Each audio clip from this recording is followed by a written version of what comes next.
Scorpio sun, moon, and rising. March was a really hectic month for us all, but the good news is April, being right around the corner, brings bliss, positive energy, harmony, and especially love your way, specifically for you Scorpios. So in this video, I want to give you your complete and detailed rundown into April of 2025, your horoscope, and how you can align with these positive energies to embody them further.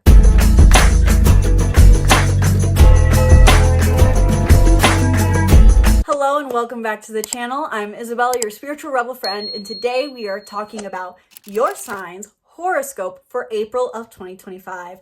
I say your sign because I heard from last month, I listened, guys, you really did appreciate the longer horoscopes, but I had to find a way to make this a little more efficient. In today's video specifically, I am going to cover the major themes for Scorpio in April, transits in April divided by theme, and how they will affect Scorpio, how the full moon in Libra will affect Scorpio, how the new moon in Taurus will affect Scorpio, practical tips for Scorpios to work with this energy in April as well. So if you are a Scorpio sun, moon, rising, or something else, but you want to not only take in the information of astrology, but know how to apply it to your life, watch through to the end of this video, Scorpios, where I'm going to share practical tips for your sign specifically on how to apply this knowledge to your life. And before we dive into your horoscope today, be sure to book a reading in the link in the description below, where in 1 hour we can dive deep into any and everything you need to know about the upcoming month of April, how it affects your sign and your entire chart. So not just your sun, your moon, your rising, and so much more,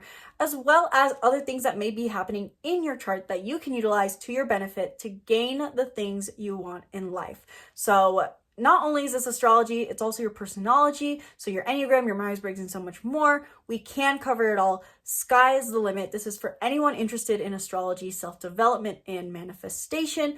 Learn more about readings down below. I also now offer an astrology coaching program where for just $100 a month, you get personalized monthly guidance live on Zoom call. And so if that sounds interesting to you, check out more information about my astrology coaching membership down below, and also check out any of my other offerings that I have, including my astrology bundle, where you can learn how to work through different energies in your chart practically for self-care and growth.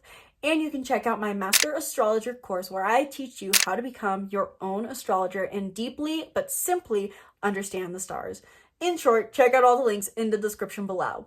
Now let's dive into your horoscope. Overall, regardless of your sign, April is a month that really does highlight our emotional needs and desire to grow, and how growing our emotional awareness affects us in many means. This is because there's a lot of Cancer and Pisces energy present in many different forms of transits, trines, and more.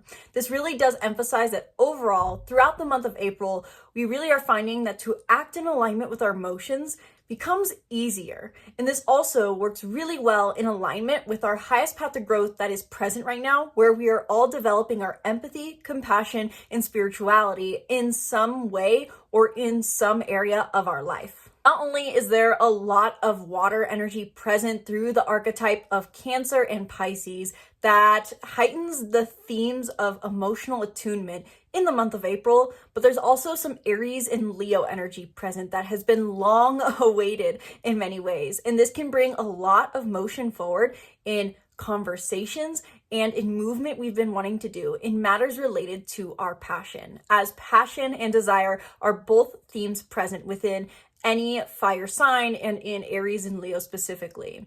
This is because Mars will be entering Leo, which I'll touch on more later, but also because Mars is going to re-enter Aries. And so overall, there's this theme of fire energy present in the month of April that gives us this almost fire back in our veins, motivation coming back, and working through communication and maybe issues that were present in the past. As both these planets were retrograde at some point, what this really symbolizes, having this Aries and Leo energy present in the month of April, highlights this theme almost of moving forward not only in desire, but communicating previous issues, moving forward on previous issues, and bringing maintenance to maybe conversations or actions related to our passion, our desire, and our authenticity. And also, simply put, I would add that it seems like love is in the air this month, simply because we will have a full moon and a new moon, per usual, but in the signs of Libra and Taurus, both of which are ruled by Venus. And Venus also does a lot of movement this month. So personally, I would describe that in the month of April, a major theme is this idea of love being in the air because of both full and new moons being in the signs ruled by Venus. This brings an emphasized Venusian, if that's how you pronounce it, energy that has us assessing maybe even our love life, our love for life, and focusing on doing things that truly bring us value. And that works very hand in hand with the Aries Leo energy we have present as well, because this is about doing things that are in alignment with our heart. And this works in alignment with the Cancer Pisces energy present that is all about following our purest positive energy. So how will these major themes specifically play out for a Scorpio sun, rising, or other major Scorpio placement, but majorly Scorpio sun, Scorpio rising? Really, Scorpios, I see that in this month for you in April, there's a lot going on in your relationships. And I feel like I've said that for a lot of signs, but that I think is partly because we have so much Libra and water energy, which has a lot to do with connection. But also there's just so many combinations of signs, and 5th and 7th house come up a lot, which is what is present for you. Your 5th and 7th house, your romance, your play, your pleasure, your things you do for fun, people maybe that you do for fun. Ignore that, but that's just literally what came out of my head, and we're going to just roll with it. Point being, there's a lot going on in your relationships this month, positive connections, positive emotional harmony, feeling a sense of true emotional fulfillment in the things you do for the sake of pleasure. Not only though is it for the sake of pleasure, but also connecting you to a sense of purpose. This is a really beautiful combination that you have between 5th and 9th house. And what that really indicates to me is the things that bring you simple life enjoyment are also giving you a sense of meaning in life, which is something that is so often hard to find in our world, but positive for you during this time. You're moving towards pleasure, play, and romance, but it's also connecting you to life's meaning this month. You're getting more clarity on how you live a meaningful, enjoyable life. And also you're doing refinement in your relationships, especially halfway through the month when we get to Taurus season. The sun enters Taurus, your 7th house. We have a new moon in Taurus, and we have a lot of energy in Uranus in Taurus. So unexpected changes in your one-on-one relationships, in your friendships, and in your partnerships that are meant to help you connect to a more enjoyable life. There's also some energy going on though as well in your career, which I'll break down later. So there's a lot going on in your relationships that give you a sense of enjoyment, but also you have some stuff going on in your work. Like I said in the intro, we have a few energies present with Cancer and Pisces working together. That is because there are a few trines happening this month, 2 major ones that are working with Mars in Cancer and the energies that are present in the sign of Pisces, specifically Venus, the North Node, and Saturn in Pisces. On April 5th, the Moon and Mars in Cancer will form a trine to Saturn, Venus retrograde, Mercury retrograde, and the North Node in Pisces. And while it peaks on April 5th, we can feel this energy present up to at the start of April, all the way through to roughly the 18th until Mars enters Leo. What this trine really represents is this idea that we can act in alignment with our emotions, simply put, and the action we take in alignment with our emotions, with our need for nurturance, is working hand in hand with our need to grow into empathy, compassion, and spirituality. With Venus retrograde, Mercury retrograde, and the North Node, and Saturn in the sign of Pisces, all forming together in a little party, what that energy really represents in and of itself, just this Pisces energy, is that our highest growth is towards Pisces energy, compassion, spirituality, empathy, focusing on how things make us feel and how it makes others feel rather than what we do. But with Mercury retrograde here, this adds an extra level of introspection and reflecting on what exactly this means to us, trying to assess the path forward to stepping into this growth. And Venus retrograde here is adding to this us reflecting on the value of embracing these traits. How valuable is it for me to be compassionate? What does it mean to be compassionate? What is the value of empathy? What is the value of spirituality? Venus has us assessing our values. And Saturn is, while it can be a detrimental planet, so to say, I think is adding an extra layer of discipline, for us to actually sit down and think about these things, or at least a little bit of structure to these thoughts to help us think about, okay, how does empathy interact with my actual life? How does this idea of spirituality actually work within our lives? This also could mean with Saturn here that there's a bit of restriction. However, overall, Saturn is feeling lighter energy because of this trine. With Mars forming a trine to this Piscean energy, this means that our growth and actions are working together. This is a very positive transit to have because it's water sign Mars energy. And the reason I say this is so positive is the fact that overall, the North Node being in Pisces is calling us to do more of what feels good. And because Mars, the planet of action, is involved in this could mean that to act in alignment with our hearts, with our emotions, with our need to be gentle becomes much easier. So the whole beginning of this month of April is tainted or painted with this theme of acting in alignment becomes easier. Doing nurturing actions support our growth, and the work we do with our growth and introspection we do with our growth helps us align, take actions in alignment easier. So it's a two-way street. Mars and Cancer supporting Pisces, Pisces energy supporting Cancer. This is a harmonious relationship they have going on. And not only are we going to have the trine between Cancer energy, Mars and Cancer, and all this Pisces energy, but we will also have a grand water trine involving these planets all once again, and the moon in Scorpio. You can look back to roughly February 23rd of 2025 to get some ideas on what exactly may be coming back up for you, because we had a very similar grand water trine on February 23rd. And I will put my card up here, hopefully, where if I remember, where I talked about this grand water trine. On February 23rd, we had a grand water trine between Mars and Cancer, as well as, I believe it was specifically Mercury in Pisces, and Vesta, the asteroid of devotion, in Scorpio. So this is a much more, in a sense, short-lived grand water trine now, because the moon is evolved and the moon is involved, to clarify my words there.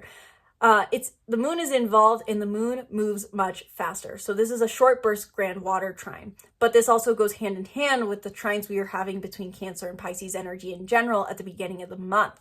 And so when we have this grand water trine, when the moon's getting involved, it's adding that extra layer of emotional awareness, emotional depth, emotional understanding, and emotional drive to make it so that all our different forms of emotional being are on the same page to act in alignment, grow in alignment, and feel in alignment. This means our heart, our actions, and our growth, our high self, are all on the same page. This is a very positive energy to embrace. You can simply put on or around this day, feel the sense of emotional clarity on what it is you need to do to remain devoted, connected, and aware of your emotions, to act in alignment with your emotions and act in alignment with your highest self. I would definitely recommend during this day and during these grand water trines in general, to notice and pay attention to what it is you feel called to grow to, what it is you feel you need to do more of to act in alignment with your emotions, and what natural actions come up during this time. So how exactly will this Pisces Cancer energy affect you, Scorpio? This is, again, your 5th and your 9th house, which I mentioned in your major themes. What this means is 5th house is pleasure, play, romance. The things we do and the people we surround ourselves with for the sake of just enjoying ourselves. And then 9th house energy is our meaning, our personal beliefs and ideologies. What gives us a meaning in life? This has to do with religion. This has to do with personal beliefs. This also has to do with travels that give us a sense of personal meaning. This is the things we learn that shape our identity, as well as shape our way of finding meaning in life. So this has to do with the question of you answering, why are we here? And finding a sense of meaning. So I'm going to leave it at that, meaning in life. With this energy forming trines, what this means is that your things you do for simple pleasures, the romance, the fun, the dancing, the play, the fun encounters are working together to help you cultivate your meaning in life. And vice versa. The things you are doing to learn about your meaning in life, to discover your personal beliefs and ideologies, are working positively to help you find more enjoyment in life. I do want to note that oftentimes 5th house energy can sound like going partying, having unhealthy substances, having casual flings, which can be the case. but it's truly about what brings you pleasure. This is tailored to you. And so it's very possible that maybe you're going to be going out and playing and having parties, but this is all about, because it's trining ninth house energy, you're discovering what truly brings you pleasure and enjoyment. And this could be more about deep emotional connections, since this is water energy, connecting with people, feeling secure with people, feeling soft and connected to yourself. We also have a lot of energy present in the sign of Pisces throughout the month of April, which means that, simply put, we are all starting to prioritize and focus on what our next step to growth is. Like I said in my March horoscope, there was this theme with the solar eclipse being in Aries that we know, with the North Node currently being in Pisces, that we know we need to grow into more empathy, compassion, spirituality in a certain realm of life over the next 18 months. But we had to wrap up some stuff first with Aries themes. Well, we finally wrapped up those Aries themes, and now we're getting sent more Pisces energy as a way to encourage us to focus on what our next step to growth is. Starting off specifically on April 2nd and 3rd, Venus retrograde conjuncts the North Node in Pisces, which means we are assessing the value of our growth, assessing the value of Pisces energy and how that can help us overall, grow as people. Then on April 7th, Venus retrograde is conjunct Saturn in Pisces, since Saturn and the North Node are quite literally basically hand in hand with each other this entire month. And so when Venus retrograde is conjunct Saturn in Pisces, this can emphasize the need for discipline to assess our values, to actually sit down and focus on, okay, what do I need? It can also make us feel a bit more restricted potentially in our ability to assess what we value, feeling like there maybe is less that we value in general. And that's something to be patient with. Overall, Saturn does remind us of patience. And then more importantly, on April 7th, Mercury stations direct at 26 degrees of Pisces, which is very, very important. I think roughly, if I was going to remember off the top of my head, Mercury was last at these degrees of Pisces at the end of February, right before it entered Aries on March 3rd of 2025. It entered Aries. So you can look back to that time period. What were you trying to move forward over that period of time? Now you can finally feel that you're making that motion forward once and for all. Mercury direct in Pisces heightens your understanding, your communication, and what you are learning about empathy, compassion, and spirituality in a certain realm of life. Following suit right after, on April 12th, Venus also stations direct at specifically 24 degrees of Pisces. And what this specifically means is, again, that idea and energy of following suit. Now, after reflecting on the values of our growth, reflecting on the values of empathy, compassion, and spirituality in our lives, now we can start implementing these values and acting on these values. This could mean that you feel called to actually spend more time in solitude, or to set boundaries with people who don't prioritize your peace, or maybe even practicing more compassion and unconditional love in your romantic life, especially true for those who are Scorpio suns or rising, since this is your 5th house, and Virgo sun and rising, who this is your 7th house. On April 21st, Saturn will conjunct the true North Node, which means that we may be feeling again some of that restriction towards our highest path to growth. And on April 25th, Venus direct is conjunct Saturn in Pisces. So you can kind of see, as I say over the screen, aka it's a Pisces party. There's a lot happening in Pisces. You can go into detail into it more, but really the major theme here that is important to note is finally feeling motion forward eventually in what it is we need to do for our growth, and really focusing energy on our understanding and movement forward into learning and reflecting on the values of empathy, compassion, and spirituality, if I haven't said it enough. So with all this Pisces energy present in the month of April, this overall for you, Scorpio sun and rising, just means that it's easier for you to prioritize, add discipline, reflect, introspect, assess values related to your pleasure and play. So like I talked about in the trine section, talking about Pisces, Cancer trines, you're going to be really focused, it seems, this month on really understanding what brings you joy. What are the things you do for the sake of enjoyment? And what is it that needs a shift here as well, since there are planets retrograde in the beginning of the month here? This is a month for you to prioritize learning, understanding, and cultivating your daily life enjoyment, the things that bring you joy. As I also mentioned, we don't just have a lot of water sign energy present this month, though it is definitely very, very strong water energy. We also have some strong Aries and Leo energy. And I'm actually going to go out of chronological order as opposed to how it shows on my little screenshot here, cheat sheet summary. Mars enters Leo on April 18th. And this is very, very big because Mars has been retrograde since, I believe, December 6th. And December 6th to January 6th, that's when it was retrograde in Leo. Mars entered Leo on November 3rd, I believe.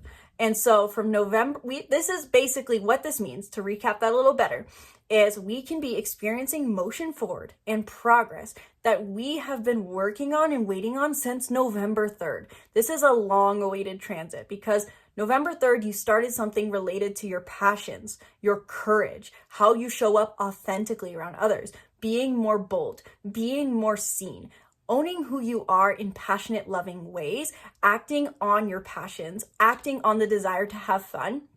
You have been waiting to act on that. You started something there November 3rd, but then December 6th slowed that all down and made you backtrack. And then it felt like it completely went away from January 6th to February 23rd and so on, when Mars was retrograde and direct now in Cancer. When Mars finally re-enters Leo, you can start to make that progress forward towards owning the authentic self you want to be and doing things that are in alignment with your authentic self. Authenticity is a huge theme of Leo. Leo also brings up huge themes of passion, acting on passion specifically. What does it mean to act on passion to you? And look back to November. What were you starting to act on that was in alignment with your passion, play, and in love in many ways? Unconditional love, arguably. This works very well with Pisces energy. It's passionate love, joyful love. So you can finally be taking action forward there again when Mars goes direct. This is very, very big. It can feel like a huge leap forward, back on track, back on progress. And so I can't give an exact date on when exactly Mars will finish transiting over this ground, so to say. I had it written down somewhere, but I forgot to keep it on my present note to see down here. But overall, I would guess roughly the first month, a month period, for the next month period, roughly from April 18th to, let's say, May 18th, you can finally finish doing the things that you set out to do starting in November in relevance to action aligned with passion, love, play, and joy. Also, to work backwards on the timeline, Mercury enters Aries on April 16th. This is also very big. We had Mercury enter Aries March 3rd and station retrograde March 15th and transit through backwards through Aries until March 30th, roughly.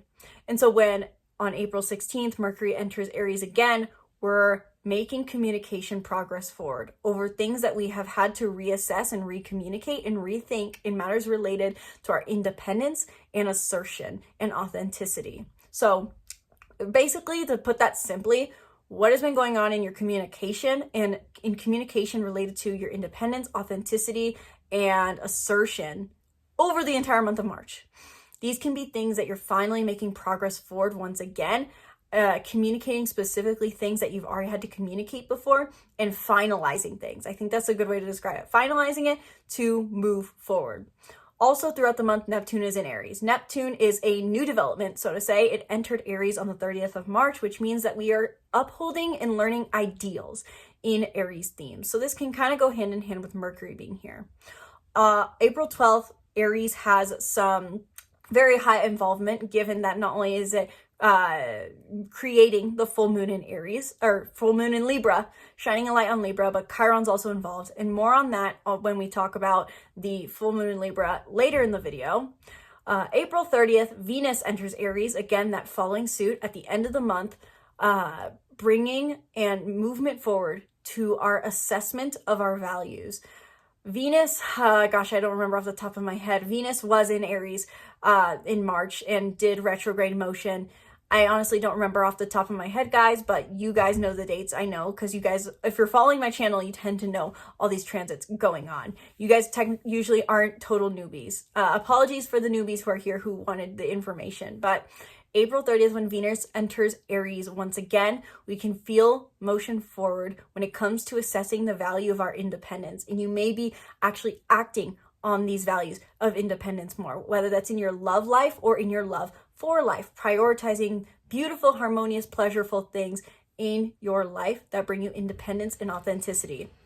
And then in between there, April 19th, Mars in Leo forms a trine to Neptune and Mercury in Aries at 0 degrees of Aries. So right after Mars enters Leo, since Mercury enters Aries and Mars enters Leo pretty much at the same time, they directly then form a trine together as soon as they do so.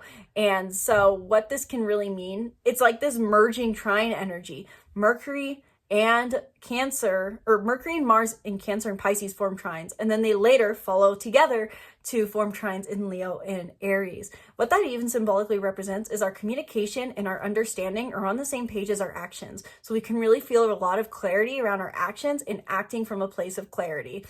And when this specifically happens in Aries and in Leo, this can mean that we are acting and speaking in alignment with our authentic passion and joyful desire. So Scorpios, with this Aries Leo energy present, this is where we get that shift of, yes, this whole month does have a focus on your pleasure, your romance, your play, your relationships. But halfway through the month, you're also going to be, with this Aries Leo energy, putting a priority on your work and your profession. The sixth house is usually, the words I associate are simply health, habits, and routines.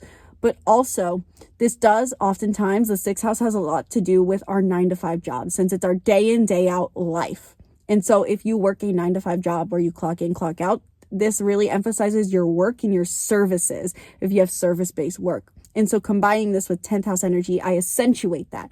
I accentuate that service-based energy because it's forming a trine to this 10th house energy of your career and profession. So to break that down, what this simply means, when we have energy of Mercury and Mars re-entering once and for all, finally, your career house of 10th house and your 6th house of health, habits, routines, and services, you can feel like you're finally reaching, striving, and finding clarity and finding fulfillment in your work and services, specifically how much passion, how much authenticity, how much courage, how much desire you get to live in alignment with in your career and work. If you have been trying to pursue a new line of work, if you felt stuck in your work, if you felt stuck in your career, if you felt stuck in your health and your habits and how your work helps you live a healthy life, you can now feel movement forward here. Working in a way that brings you a healthy lifestyle, having a line of work that you feel passionate about, having service that you get to do that you feel a sense of authenticity and desire in. This is extremely positive energy for you, and especially accentuated when we have those planets initially entering these signs once again between like the 16th and the 20th. Uranus also plays a big role in the month of April, given that Pisces energy, different planets in Pisces will be forming sextiles to this planet Uranus that is in the sign of Taurus. Uranus and Taurus at large brings up themes of, for us all, how or where or what we need to do in order to innovate in matters related to our stable senses of security. It brings us unexpected change, specifically to what is secure and material in our life, to ask ourselves, what does security mean to us and what does self-worth mean to us? And this is accentuated for Aries Sun, Moon, and Rising because this is your second house. But overall, Taurus as an archetype in general has a lot to do with what is stable, both our emotional stability and our physical. And so throughout this month, Uranus in Taurus is involved in a few different sextiles to Pisces energy. And what this represents is that our overall growth energy, our energy of learning compassion, empathy, and spirituality is also going positively hand in hand with the work we've been doing since 2019 with our self-worth, our sense of security, our emotional security, and our physical security. On April 4th, when we already at the beginning of the month have this Pisces Cancer energy trining, forming positive relationship to our emotions, Saturn in Pisces will form a sextile to Uranus in Taurus. And with that in mind, this brings an energy of stability and structure and discipline to our self-worth. the work we are sitting down to do, the focus and determination we are bringing to our growth journey about learning to be more spiritual and set boundaries is going hand in hand and working positively with our finances, our self-worth, and what is considered stable. There's like a little flurry over the screen right here. I know I can see it in the camera. I'm sure you guys can too, and you're gonna say something later. I actually had someone say that like that was a spirit. Maybe it is, maybe it's dust. Anyway, this also works other way, contrarily, in the sense that when there is any sort of aspect to Uranus, this means that Uranus is activated to bring change. So it could be possible at the beginning of the month, April 4th, there could be something unexpected shaking up the Taurus area of your life, depending on the house it's in, that shakes up your sense of stability, your sense of comfort, your sense of groundedness. And this goes positively hand in hand with the discipline and structure you need towards your growth journey. Similar themes will rise up once again on April 8th when Venus retrograde in Pisces forms this same sextile to Uranus and Taurus. However, this is more about the values we are assessing in regards. So something unexpected could happen once again to what makes us feel stable emotionally and physically. And this causes us to gain further insight into what it is we value as far as empathy, compassion, and spirituality. It could be in an extreme but not realistic scenario. It could be you are, let's say you're losing some form of physical asset with Uranus and Taurus involved, and it's something you thought you valued, but then it helps you realize that that's not really what gives you a sense of security, and it actually helps you step into more spirituality and unconditional love because you realize that it's not something that makes you feel positive. That's how I see this Pisces Uranus energy working out. And then on April 20th, 25th, the North Node in Pisces is sextiling Uranus and Taurus with Venus now direct. And what that means is that the themes that came up around the 8th could be returning on the 20th, related to your self-worth, your value, the things that are stable. But also this is even more so in alignment with your growth because the North Node is involved. This is pushing you in a positive way towards your growth journey. Overall, I would say because this is a sextile and because this is Pisces energy with the North Node being material gain, I would say this could be a positive shift overall in people's finances or in something that provides them a sense of security. This could be financial positivity. This could be emotional positivity. I think this is a very, very positive expression of Uranus. So how will these Uranus and Taurus sextiles affect you, Scorpio sun and rising? This is really affecting you more so than other signs because this is your opposite sign. It's also affecting Taurus strongly as well. But for you, I think you can see more of an external change than Taurus because with this being Taurus's first house, it can feel like, whoa, I'm having identity crisis internally maybe. But for you, it's what the heck is happening in my relationships? What is going on with my friends? What is going on with my partner? What is going on with the person I'm dating? What is happening? But this is for the positive. A Uranus in Taurus sextiling the North Node and other planets in Pisces is your 5th and 7th house, which is, again, sextiles positive energy. What this means for you, Scorpio, is throughout this month, you may have unexpected shifts in your one-on-one relationships, in a relationship or friendship where you feel there is a committed expectation. So this could be if you have a boyfriend, a girlfriend, a partner, someone that you put a label on it with, or a friend that you have agreed we're friends, we're doing things together. Relationships where there's expectation, relationship where there's a form of commitment or contract or label. You're having unexpected shifts in these relationships that help you establish better security here and work positively in helping you align with making more time for the things that bring you pleasure. Again, Pisces energy, 5th house. This is about you prioritizing romance, prioritizing pleasure, prioritizing the things that bring you an enjoyable life. And so the universe is sending you unexpected shifts in your relationships to help you live a more enjoyable life. And this is going to come even more full force potentially, or giving you the insights you need so that you can set the best positive intentions during the new moon in Taurus. But overall, with this Uranus and Taurus energy throughout the month, you can expect some big shifts, expect unexpected shifts in your friendships and relationships for the positive so that you can have more life enjoyment. The full moon in Libra, simply put, as basic themes, brings themes of fruition to our peace, fruition to our diplomacy, fruition to our morality, and fruition to our connections, especially for those who are Aries, and this is their 7th house. Overall, I do think the fact that the South Node has been in Libra plays a very important role in this full moon since it's tied to the eclipse. How are we keeping the peace for the sake of peace, but it was really causing inner conflict? And how is it not in alignment with our authenticity? That was a theme from mid-2023 till 2025. And so with this full moon being in Libra, tied to an eclipse that is wrapping up themes related to this North and South Node journey around authenticity, we may feel that we're finally experiencing the fruitions of this is what connection and peace should really mean, under the basis of the changes I've finally initiated in matters related to my independent self, my authentic self, and being more assertive with who I am.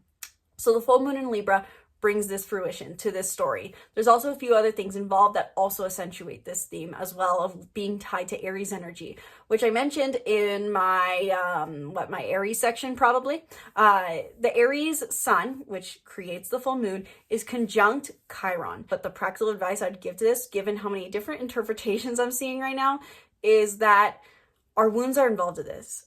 In order to find that completion, in order to find that connection and harmony that we're wanting to bring to fruition, to release the final themes of all this eclipse energy in Aries, we have to identify that there may still be, or was, wounds in our life associated with this independence, assertion, and authenticity that we've been embracing.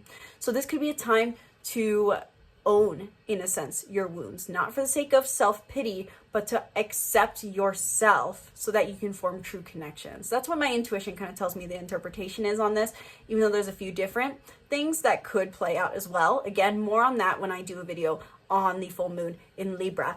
But also there is a square to Mars involved. And this is a very big theme in a sense, because Mars is involved with a lot of positive trines throughout the month.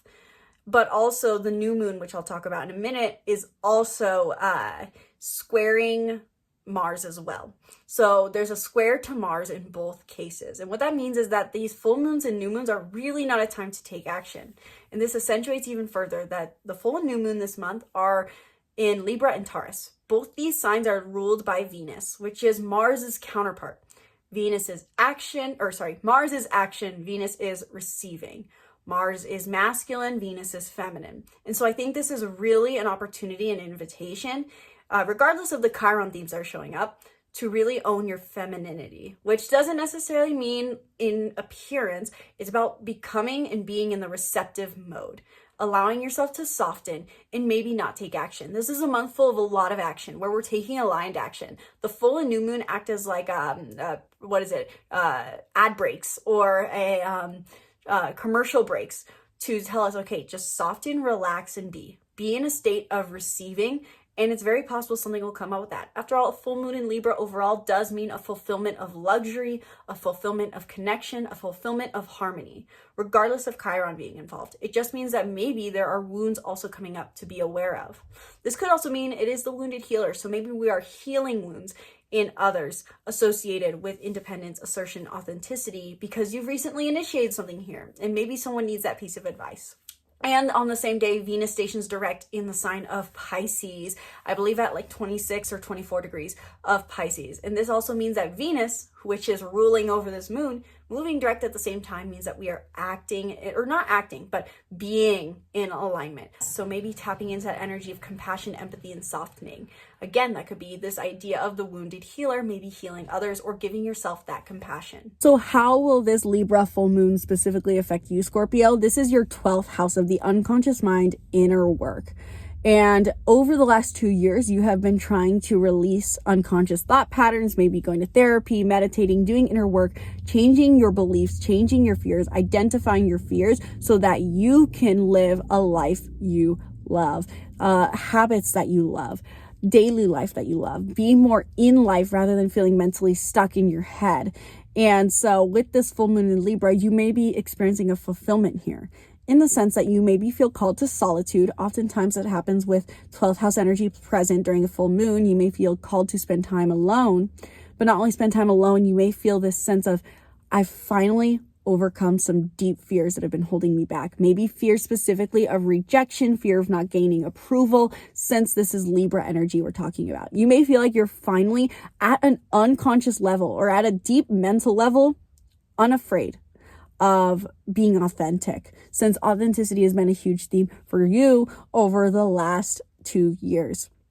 And given that Chiron is in Aries as well during this time, what I could see is that you are maybe sharing potentially the wounds you've overcome with authenticity, the wounds associated with authenticity, combined with inner work you've done here, really sharing these deep thoughts associated with unconscious beliefs and fears to connect one-on-one with people.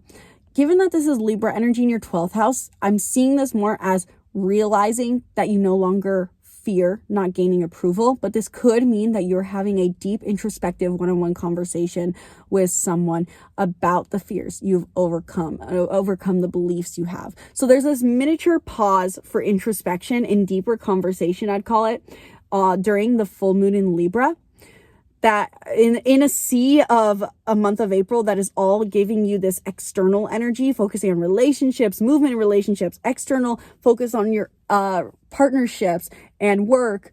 And so this is almost like a pause of silence, a breath, a really grounding in the present moment that can feel very enjoyable for you. And the fact that it squares Mars in Cancer, which is your 9th house, you may feel like, well, this isn't necessarily the most purposeful thing to do right now, the most meaningful. This doesn't align with my ideologies, but it aligns with you and your authentic you. And so I can't explain that thought much better, but this is something positive to ground into during this time. And finally, the final transit to talk about in April of 2025 is on April 27th. We will have a new moon in the sign of Taurus. Again, Taurus is Venus ruled. So really this means new beginnings associated with what we value. Taurus is also the sign in which Uranus is in. So we have been for the last 5-6 years shifting what it is we value in matters related to our security, comfort, indulgence, and emotional stability.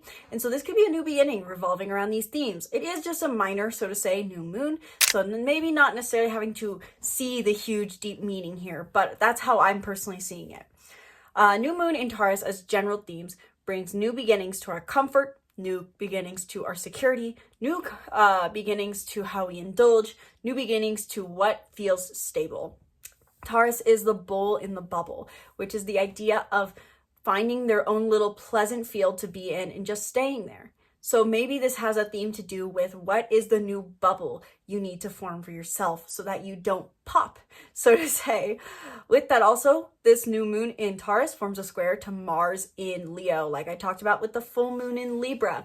That also squared Mars specifically in Cancer. This again appears with Mars in Leo. And what that represents is while you are finally experiencing motion forward with your passion, play, courage, taking courageous action, this new moon in Taurus is like a commercial break saying, okay, you're doing great on your action. You've done a lot of work this month. You're doing a lot. But now receive and set new intentions based off of what you want to receive. Align with your values. Again, ruled by Venus. Venus is the opposite, the other side of the coin to Mars. Mars is masculine, Venus is feminine. And so with a new moon in a Venus-ruled sign, squaring Mars, it really does accentuate this idea of focusing less on action and more on intention. And I think that is, when we're talking about new moons in general, there is sometimes the do something new approach, and then there is the set new intentions approach. I think this really leans into the set new intentions approach in the sense of send out the signals to the universe for what it is you want to receive and be, and based off of what you value, and let the universe guide you forward. It also then, therefore, is squaring Pluto in Aquarius, and during that, therefore, I mean, Mars is opposing Pluto in Aquarius. So two things happening there. With the new moon squaring Pluto in Aquarius, this means that the new beginnings that we are taking into place, that are wanting to be set in stone in our material reality, may not go in alignment with the innovative ideas we've been coming up with. Meaning that over the beginning of the year, you may have felt like, okay, I need to change this pattern. I need to be this different person. I need to innovate something in my life. I need to let go of this idea of materialism. I need to be detached. But Taurus is very material. And so the new beginning that you want to initiate may not feel in alignment with that. And given that Mars is opposing Pluto in Aquarius right now, it simply means that there's a push-pull dynamic, I think, between what is the most passionate, mundane thing for us to do versus what is the most spiritual, detached, intellectual growth version of us to do. The most human version of us and the most superhuman are at odds, so to say. And I think Taurus is basically forming as a mediary in a sense, even though it's let's back that up a little bit, actually, to explain this metaphor a little bit better. Whenever we have a square that's 90 degrees, right? And even an opposition is two other ends of the spectrum. Mars is opposing Pluto in Aquarius. Mars in Leo, Pluto in Aquarius. What that means is that they're at a standoff. They're not seeing eye to eye. They're staring at each other, so they're seeing eye to eye technically, but they're not wanting to meet in the middle. And so we need to have something in that energy that helps us meet in the middle. In a way, how I'm seeing this, the new moon in Taurus is forming as that mediary. It's not necessarily the best mediary because it's squaring. It's not necessarily going to be this diplomatic, harmonious mediary, but it's basically standing in between the standoff saying, enough, I'm done with this. This is just what we're doing. Like a Taurus, like a stubborn bull really would be. So the new moon in Taurus is trying to be this mediary for this energy of passion versus innovation, fun versus humanity, almost, so to say. Or even simply put, just follow your joy versus follow your growth is actually really how I would describe that. Following joy versus following growth. The new moon in Taurus helps us meet in the middle and say, I need to just initiate something new in alignment with my values that I've been changing, growing, and innovating. And I just need to align with the intention. Also, there is a sextile between Uranus and the North Node in Venus, still activated throughout this period, which means Venus is involved in a positive aspect to Uranus in the same sign.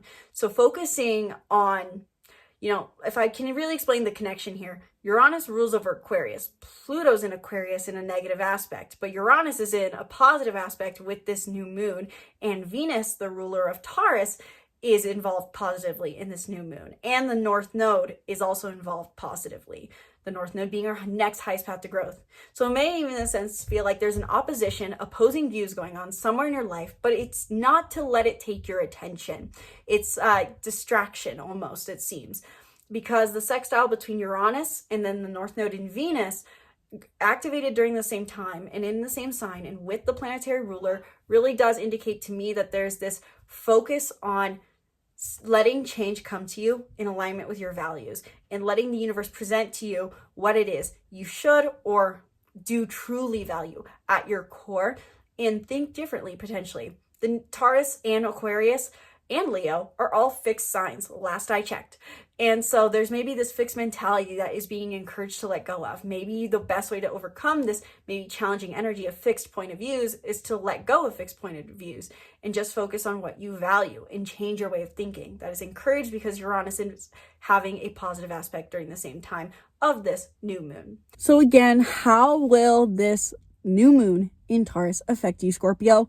Like I said, and how I've said for all my horoscopes, this really ties into the energy that we have present with Uranus in Taurus, and it's in your 7th house. So you've had unexpected shifts in your friendships and partnerships throughout the month. Maybe that's internal shifts of, this is maybe not what I value. This is not bringing me in enjoyment. Or maybe external shifts like breakups, changes in labels, putting labels on things, stuff like that.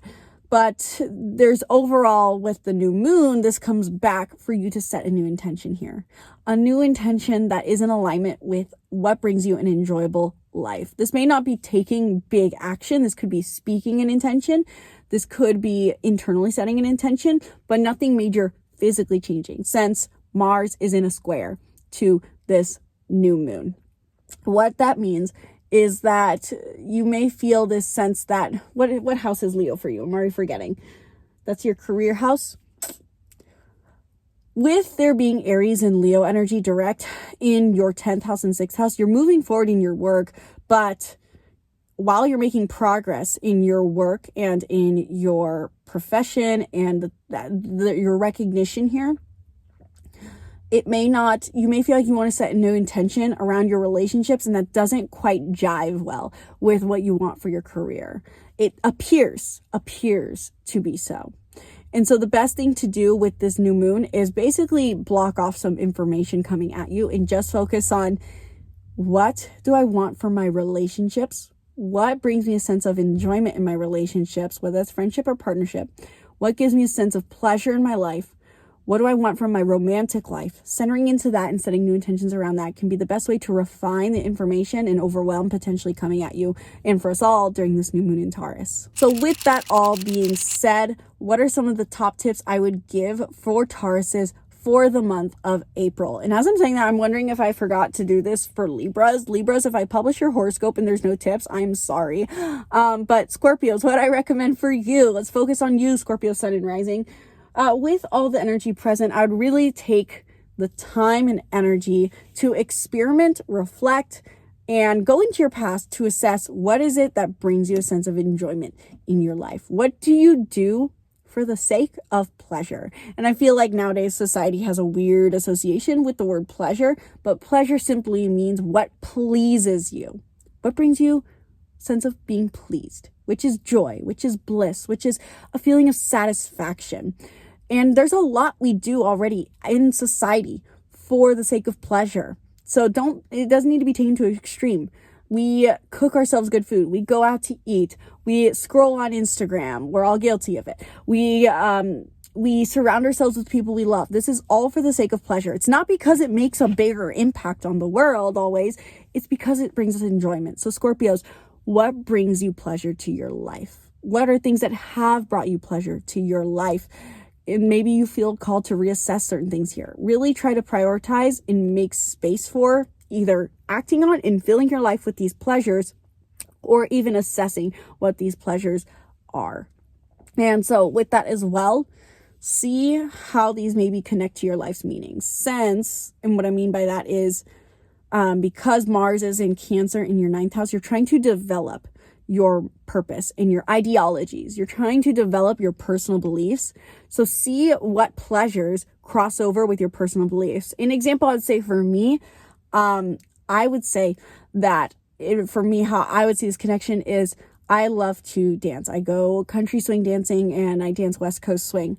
And there's not necessarily an impact it makes on the world by me doing that. But when it comes to why my personal beliefs on why we're here, I think life is supposed to be fun. And I think that I personally also do my best work and make my best impact on the world by being my best self. And being my best self requires being joyful. I don't think we can do our best work and make an impact positively on people and help life be fun for others by being negative. And so by doing the things I love, and by dancing, that brings me in aligns with my personal beliefs. That's how I would see that playing out. That's just one interpretation for me. It's probably different for you Scorpios, but I think you get the concept of what I'm getting at here. So that's my first tip. That was a long tip, so I'm probably only going to give you one more since I feel like there's like 10 tips within that. Also, I would say, well, you're going to get 2 more still. Halfway through the month, when we have energy shifting into Aries and Leo, ask yourself, what does it mean to be authentic in my career? What kind of career do I want? And how does that change my daily life? How do my daily life and work go hand in hand? Ask yourself how you want your daily life, your schedules, your habits, your routines, and your work to look within that. What kind of career do you crave? What kind of career lifestyle do you crave? Work towards that. Take action towards that. Talk about that. Tell your boss the schedule that you want if that is what you feel called to do. This is about movement forward, taking action, speaking words here. Go get the career that you want. Go get the lifestyle that you want. One that aligns with passion, authenticity, and desire. And finally, the third tip I would say for you, Scorpios, goes back to that Uranus energy. What unexpected shifts happen in your relationships this month? Friendly, romantic, and platonic. Romantic and platonic. And how maybe do you want the structures of your one-on-one relationships to change based off of what gives you a sense of pleasure in life? Now, I know that can sound like I don't want to put a label on things because I'm supposed to just enjoy life, so I should just have flings. Maybe that's actually what you need right now. Maybe it's more so I actually gain more enjoyment by having committed labels on things. Maybe I have blockages here. Maybe I need to spend more time with friends to enjoy my pleasures. So point being, observe what's happening with your one-on-one relationships. Assess what you value here and how does that connect or better be connected? How can it better align with what brings you a sense of pleasure in life? So Scorpios, let me know in the comments below, did this horoscope resonate for you? Was it too long for you? Was it too short? Did I miss anything? Do you guys like this format? Are you feeling this energy? Are you looking forward to this very, very positive month of April? Because I know I am. Let me know your thoughts in the comments below. And if you have more questions regarding this month of April or your chart, book a reading down below or join my monthly membership where you get personalized monthly guidance to the stars, your complete horoscope overview, personalized to your chart for every month going forward. So check that out. Link is in the description below, and be sure to subscribe to the YouTube channel. Stay tuned for more videos. Thank you guys so much for watching. Once again, my name's Isabelle, and from my heart to yours, namaste. Bye.